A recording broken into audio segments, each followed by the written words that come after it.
നമസ്കാരം. Compact S U വികളിൽ 1.5 litre 4 cylinder naturally aspirated engine എന്ന് പറയുന്നത് വളരെ വിരളമാണ്. അതായത് ഇപ്പോഴുള്ള കോമ്പാക്ട് എസ് യു വി കാറുകൾ നിങ്ങളൊന്ന് നോക്കുക.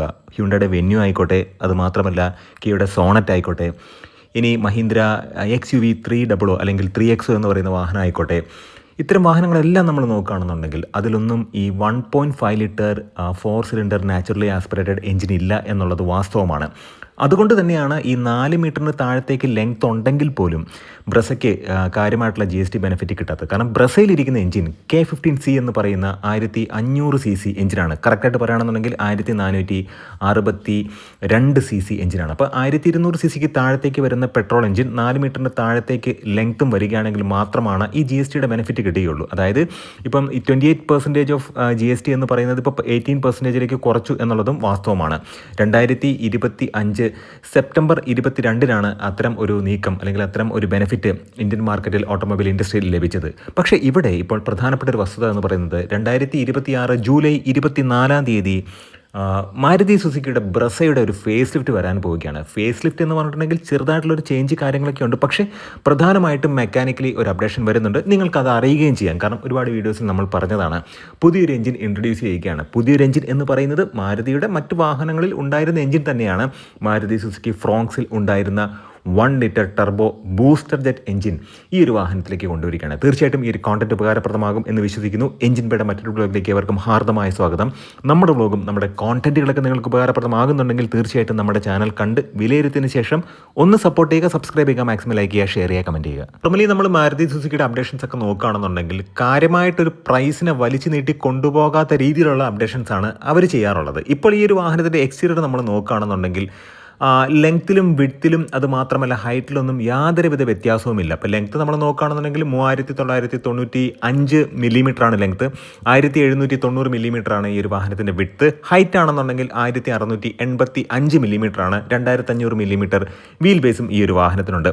അങ്ങനെ നോക്കുമ്പോൾ ആ ഒരു ഷെൽ സ്ട്രക്ചർ അതിന് യാതൊരുവിധ വ്യത്യാസവും ഇല്ല എന്നുള്ളത് യാഥാർത്ഥ്യമാണ്. 198 മില്ലിമീറ്ററാണ് ഈ ഒരു വാഹനത്തിൻ്റെ ഗ്രൗണ്ട് ക്ലിയറൻസ്. അപ്രോക്സിമേറ്റ്ലി 328 ലിറ്ററാണ് ഈ ഒരു വാഹനത്തിൻ്റെ ബൂട്ട് സ്പേസ്. 38 ലിറ്ററാണ് ഈ ഒരു വാഹനത്തിൻ്റെ ഫ്യൂൽ ടാങ്ക് കപ്പാസിറ്റി എന്ന് പറയുന്നത്. അപ്പോൾ നമ്മൾ കൃത്യമായിട്ട് നോക്കുകയാണെന്നുണ്ടെങ്കിൽ ഫ്രണ്ടിലെ പ്രധാനപ്പെട്ട വ്യത്യാസം എന്ന് പറയുന്നത് ഗ്രില്ലിൽ ഒരു എക്സ്ട്രാ ക്രോമിയം പ്ലേറ്റ് ആഡ് ചെയ്തിട്ടുണ്ട് എന്നുള്ളതാണ്. അതിനകത്തൊരു കാര്യമെന്ന് പറയുന്നത് ഈ ക്രോമിയം പ്ലേറ്റ് ഇപ്പോൾ ലോവർ വേർഷൻ LXയിലേക്കൊക്കെ നമ്മൾ നോക്കുകയാണെന്നുണ്ടെങ്കിൽ LXയുടെ വീഡിയോസ് കാര്യങ്ങളൊക്കെ അല്ലെങ്കിൽ ലീക്ഡ് ആയിട്ടുള്ള വീഡിയോസൊക്കെ വെളിയിലേക്ക് വന്നിട്ടുണ്ട്. അപ്പോൾ അങ്ങനെ നോക്കുമ്പോഴത്തേക്കും അതിനകത്ത് ഒരു ക്രോമിയം പ്ലേറ്റഡ് അല്ല, ഒരു കാർബൺ ഫിനിഷ് ഉള്ള ഒരു സ്ട്രക്ചറാണ് അവിടെ നമുക്ക് കാണാൻ കഴിയുന്നത്. അപ്പോൾ ഗ്രില്ലിൽ അങ്ങനെ ചെറിയൊരു വ്യത്യാസം കൊണ്ടുവന്നു. അത് കാണുമ്പോൾ ആൾക്കാർക്ക് തോന്നും ഈ ഒരു വാഹനത്തിൻ്റെ ഗ്രില്ല് മാറി എന്നുള്ളത്. പക്ഷേ അത് മാറിയിട്ടില്ല. ജസ്റ്റ് അതിൻ്റെ ഗ്രില്ലിന് മുകളിൽ അത്തരത്തിലുള്ള ഒരു കോമ്പണൻറ്റ് അറ്റാച്ച് ചെയ്തു എന്നുള്ളതേ ഉള്ളൂ. ഹെഡ്ലൈറ്റിലേക്ക് നോക്കുകയാണെന്നുണ്ടെങ്കിൽ കാര്യമായിട്ട് വ്യത്യാസങ്ങളൊന്നുമില്ല. കുറച്ചും കൂടെ സ്ലീക്കാക്കി എന്നുള്ളതാണ്. പക്ഷേ വെർട്ടിക്കലായിട്ടുള്ള ഫോഗ് ലാംപ്സ് ഈ ഒരു വാഹനത്തിലേക്ക് വന്നിട്ടുണ്ട്. അങ്ങനെ നോക്കുമ്പോഴത്തേക്കും ചെറിയൊരു വ്യത്യാസം.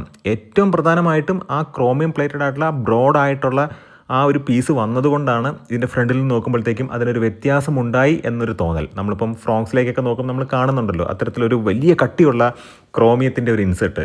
പിന്നെ ഫ്രണ്ട് പാർക്കിംഗ് സെൻസർ ഈ ഒരു വാഹനത്തിലുണ്ട്. പക്ഷേ അഡാസിൻ്റെ ഒരു മൊഡ്യൂൾ പോലെ അതിന് താഴെ നമുക്ക് കാണാൻ കഴിയുന്നുണ്ട്, അതായത് ഗ്രില്ലിൻ്റെ തൊട്ട് താഴെ. പക്ഷേ അഡാസ് പ്രൊവിഷൻ തീർച്ചയായിട്ടും ഈ ഒരു വാഹനത്തിലേക്ക് കൊണ്ടുവരില്ല എന്നുള്ളതാണ് ഇപ്പോൾ അറിയാൻ കഴിഞ്ഞിട്ടുള്ളത്. പ്രധാനപ്പെട്ട മറ്റൊരു കാര്യമെന്ന് പറയുന്നത് 360 ഡിഗ്രി ക്യാമറ ഓൾറെഡി ഈ ഒരു വാഹനത്തിലുള്ളതാണ്, അതും ഉണ്ട്. പക്ഷേ ബേസ് മോഡലിലൊക്കെ ഇപ്പോൾ തന്നെ നമ്മുടെ റിയർ വ്യൂ മിറേഴ്സ് കാര്യങ്ങളൊക്കെ നോക്കുകയാണെങ്കിൽ, സൈഡ് മിററൊക്കെ നോക്കുകയാണെന്നുണ്ടെങ്കിൽ, ORVM ഒക്കെ നമ്മൾ നോക്കുകയാണെന്നുണ്ടെങ്കിൽ, ORVMത്തിൻ്റെ കാര്യം എടുത്തു വരികയാണെന്നുണ്ടെങ്കിൽ അവിടെ ടേൺ ഇൻഡിക്കേറ്റേഴ്സ് ഓൾറെഡി ഉണ്ട്. അത് LXയിൽ തന്നെ ഉണ്ട്. പിന്നെ സൈഡിലേക്ക് വരികയാണെന്നുണ്ടെങ്കിൽ അവിടെയും ചെറിയൊരു ഇൻസേർട്ട്, ഒരു സിൽവർ ഇൻസേർട്ട് കൊടുത്തിട്ടുണ്ട്, അല്ലെങ്കിൽ ഒരു ക്രോമിയം ഇൻസേർട്ട് കൊടുത്തിട്ടുണ്ട്. അപ്പോൾ സിൽവർ എന്ന് പറയുന്നത് ലോവർ വേർഷനിലേക്കൊക്കെ വരുമ്പോഴത്തേക്കും അതങ്ങോട്ട് ഒരു ബ്ലാക്ക് ഔട്ട് ചെയ്ത രീതിയിലാണ് വരുന്നത്. പക്ഷേ നമ്മൾ മനസ്സിലാക്കേണ്ട ഒരു കാര്യം എന്ന് പറയുന്നത് റെഡ് ഇൻസേർട്ടിൽ ഈ ഒരു വാഹനത്തിൻ്റെ ടീസർ വെളിയിലേക്ക് വന്നിട്ടുണ്ട്. വളരെ കുറഞ്ഞ സെക്കൻഡുകളാണ് ആ ഒരു ടീസർ ഉള്ളൂ. പക്ഷേ അത് മനസ്സിലാക്കേണ്ട ഒരു കാര്യമെന്ന് പറയുന്നത് ആ ഒരു വാഹനം റെഡ് എന്ന് പറഞ്ഞാൽ പവർ ടർബോയാണ് അവർ സൂചിപ്പിക്കുന്നത്. ഒന്നുമില്ല, ഈ ഒരു വാഹനത്തിലേക്ക് 998cc 3 സിലിണ്ടർ നമ്മുടെ ഫ്രോങ്സിലേക്ക് ഇരിക്കുന്ന ആ ഒരു ടർബോ എഞ്ചിൻ കൊണ്ടുവരുന്നു എന്നുള്ളതാണ്. അപ്പോൾ ഫ്രോങ്സിലെ ഒരു പവർ നമ്മൾ നോക്കുകയാണെന്നുണ്ടെങ്കിൽ 98.69 bhp, അത് 5500 RPM ജനറേറ്റ് ചെയ്യുന്നു. 147 Nm ടോർക്ക്. കറക്റ്റായിട്ട് പറയുകയാണെന്നുണ്ടെങ്കിൽ 147.6 Nm ടോർക്ക്. അത് 2000 to 4500 RPM ജനറേറ്റ് ചെയ്യുന്നു. ആ ഒരു എഞ്ചിൻ ഈ ഒരു വാഹനത്തിലേക്ക് കൊണ്ടുവരുമ്പോൾ കാര്യമായിട്ടുള്ള വ്യത്യാസം ഉണ്ടാകും. അതായത് അതിന് ട്യൂണിങ്ങിൽ ചെറിയ ചെറിയ വ്യത്യാസം ഉണ്ടാകും എന്നുള്ളതാണ് പേഴ്സണലി എൻ്റെ ഒരു വിശ്വാസം. കാരണം 1462 cc, അതായത് K15C എന്ന് പറയുന്ന എഞ്ചിൻ 4 സിലിണ്ടറാണ്, നാച്ചുറലി ആസ്പിറേറ്റഡ് പെട്രോളാണ്. അതിൻ്റെ പവർ ഫിഗർ നമ്മൾ നോക്കുകയാണെന്നുണ്ടെങ്കിൽ ഓൾമോസ്റ്റ് 100 bhp പവർ ഉണ്ട്. അതായത് കൃത്യമായിട്ട് പറയുകയാണെന്നുണ്ടെങ്കിൽ 101.64 bhp, അത് 6000 RPM ജനറേറ്റ് ചെയ്യുന്നു. 136.8 Nm ടോർക്ക്, അത് 4400 RPM ജനറേറ്റ് ചെയ്യുന്നു. അത്രമേലൊരു പവർ ലഭിക്കുന്നൊരു വാഹനമാണ്.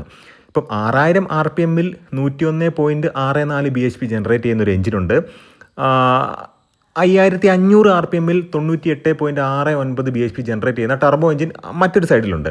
ഇനി ടർബോയിലേക്ക് നോക്കുകയാണെന്നുണ്ടെങ്കിൽ 147.6 Nm ടോർക്ക്, അത് 2000 to 4000 RPM ജനറേറ്റ് ചെയ്യുന്നു. അതൊരു അഡ്വാൻറ്റേജ് ആണ്. പക്ഷേ ഇവിടെ നാച്ചുറലി ആസ്പിറേറ്റഡ് K15Cയിൽ 136.8 Nm ടോർക്ക് ഉണ്ട്, അത് 4400 RPM ജനറേറ്റ് ചെയ്യുന്നത്. അപ്പോൾ ടോർക്കിൻ്റെ ഒരു അഡ്വാൻറ്റേജ് എപ്പോഴും ഈ പറയുന്ന ടർബോ എഞ്ചിനുണ്ട് എന്നുള്ളത് വാസ്തവമാണ്. പക്ഷേ നമ്മൾ മനസ്സിലാക്കേണ്ട കാര്യം, ഇത്തരം ഒരു വാഹനത്തിലേക്ക് വരുമ്പോഴത്തേക്കും, അതായത് ഇതൊരു കോമ്പാക്ട് SUV ആണ്, ഈ ഫ്രോങ്സിലെ ട്യൂണിങ് ആയിരിക്കുമോ എന്നുള്ളത് നമ്മൾ കണ്ടറിയേണ്ടതായിട്ടുണ്ട്.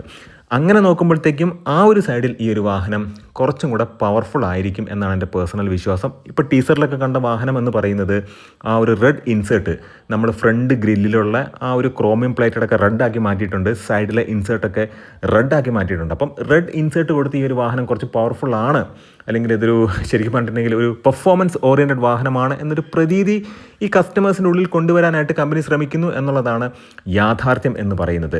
ഇനി ജൂലൈ 24 ഈ ഒരു വാഹനം ലോഞ്ച് ചെയ്യാൻ പോവുകയാണ്. 16 ഇഞ്ചിൻ്റെ വീല് തന്നെയാണ് ഉള്ളത്, അതിൽ കാര്യമായിട്ട് വ്യത്യാസമൊന്നും വരത്തില്ല. 215/60 R16 തന്നെയായിരിക്കും. ഈ ഒരു വാഹനത്തിൻ്റെ ടയർ പ്രൊഫൈൽ എന്ന് പറയുന്നത് 17 ഇഞ്ചൊന്നും മാരുതി കൊണ്ടുവരാനുള്ള സാധ്യത തീരെയില്ല എന്ന് തന്നെ പറയാം. പിന്നെ പ്രധാനപ്പെട്ട കാര്യം എന്ന് പറയുന്നത് സസ്പെൻഷനിലൊന്നും ഒരു വ്യത്യാസവുമില്ല.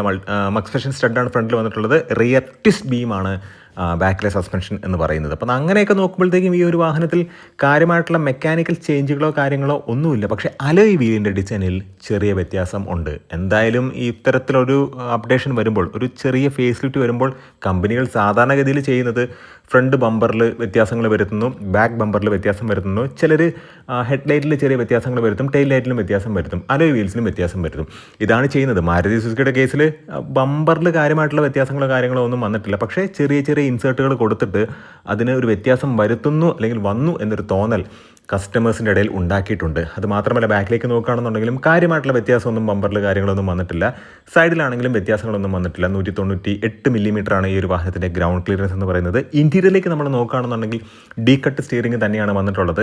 പ്രധാനപ്പെട്ട കാര്യം എന്ന് പറയുന്നത്, ഈ ഒരു വാഹനത്തിൻ്റെ ശരിക്കും പറഞ്ഞിട്ടുണ്ടെങ്കിൽ വലിയ ചേഞ്ചൊന്നും ഇൻറ്റീരിയറിൽ ഇല്ല. അതായത് ആ ബ്ലാക്കും കോഫി ബ്രൗണും ഷെയ്ഡ് തന്നെയാണ് അതിൻ്റെ ഒരു കളർ തീം വന്നിട്ടുള്ളത്. പ്രധാനമായിട്ടും ഇൻഫോർടൈൻമെൻറ്റ് സിസ്റ്റം കുറച്ചും കൂടെ ഒരു ബെറ്റർ ആക്കിയിട്ടുണ്ട്. UI കംപ്ലീറ്റ് ആയിട്ട് മാറും എന്നാണ് ഇപ്പോൾ മനസ്സിലാക്കാൻ കഴിഞ്ഞിട്ടുള്ളത്. മറ്റൊരു കാര്യമെന്ന് പറയുന്നത്, ഈ ഒരു വാഹനത്തിൽ ഫ്രണ്ട് പാർക്കിംഗ് സെൻസേഴ്സ് കാര്യങ്ങളൊക്കെ ഉണ്ട്. അത് ഓൾറെഡി ഈ ഒരു വാഹനത്തിന് വലിയൊരു അഡ്വാൻറ്റേജ് ആയിട്ട് ഞാൻ കാണുന്നത്. ഇന്നത്തെ കാലത്ത് 360 ഡിഗ്രി ക്യാമറയും പാർക്കിംഗ് സെൻസറൊക്കെ വലിയ വലിയ ഇമ്പോർട്ടൻ്റ് ആയിട്ടുള്ള ഒരു ഘടകം തന്നെയാണ്. തീർച്ചയായിട്ടും ഈ ഒരു വാഹനം 2026 ജൂലൈ 24 ലോഞ്ച് ചെയ്യാൻ പോവുകയാണ്.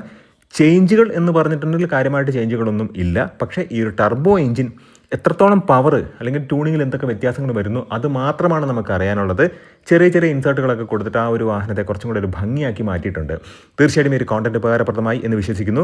തീർച്ചയായിട്ടും കോമ്പാക്ട് SUV സെഗ്മെൻറ്റിൽ ബ്രസ എന്ന് പറയുന്ന വാഹനം കൺസിഡർ ചെയ്യുന്ന ആളുകൾ ഒന്ന് വെയിറ്റ് ചെയ്യുക.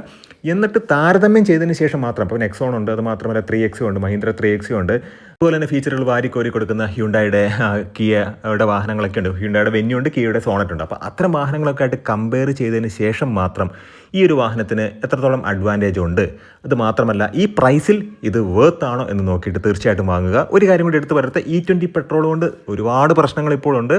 ശരിക്കും പറഞ്ഞിട്ടുണ്ടെങ്കിൽ ആളുകൾ കഷ്ടപ്പെടാൻ തുടങ്ങിയിട്ടുണ്ട്. അപ്പം E20 പെട്രോൾ സ്യൂട്ടല്ലാത്ത വാഹനങ്ങൾ, അതായത് അതിന് കോമ്പാക്റ്റബിൾ അല്ലാത്ത എഞ്ചിനുള്ള വാഹനങ്ങളിൽ E20 ഉപയോഗിക്കുമ്പോൾ ഇപ്പോൾ കാര്യമായിട്ടുള്ള ഇഷ്യൂസ് വരുന്നുണ്ട്. തീർച്ചയായിട്ടും ഈ ഒരു കോണ്ടന്റ് ഉപകാരപ്രദമായി എന്ന് വിശ്വസിക്കുന്നു. നല്ല നല്ല ഇൻഫോർമേറ്റീവ് ആയിട്ടുള്ള വീഡിയോസുമായിട്ട് നമുക്ക് വീണ്ടും കാണാം.